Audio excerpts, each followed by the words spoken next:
ডিফেন্সে Eder Militao নেই, তার বদলে কারা আসবেন সেন্টার ব্যাকে। ফুল ব্যাকেও সেলেসাওদের হয়ে কারা সামলাবেন অলিস দেমবেলেদের।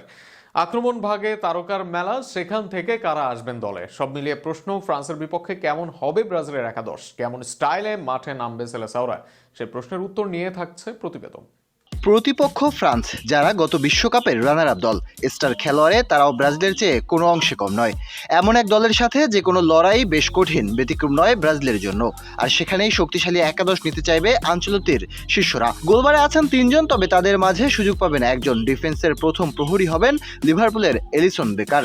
যদিও এডারসন ও বেন্তো আছেন স্কোয়াডে, তবে ফর্ম ও পরিস্থিতি বিবেচনায় এলিসনই হবেন স্কোয়াডের প্রথম পছন্দ। বিশ্বকাপেও তার উপরই ভরসা করবে দল।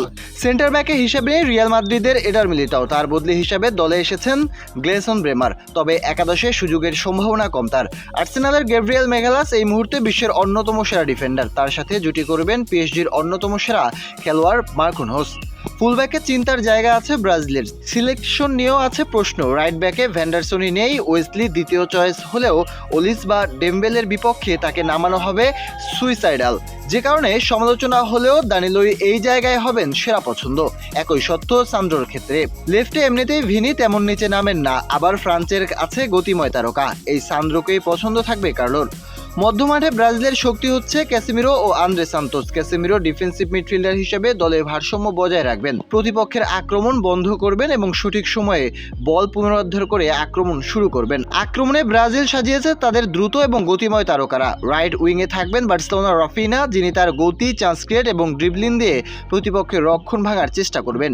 অ্যাটাকিং মিডফিল্ডার হিসেবে ইউনাইটেডের কুনহা দলের আক্রমণকে সহযোগিতা করবেন, আবার মাঝ থেকে স্ট্রাইকারের সঙ্গে সংযোগ স্থাপন করবেন এবং ডিফেন্সের ফাঁক ব্যবহার করে সুযোগ তৈরি করবেন।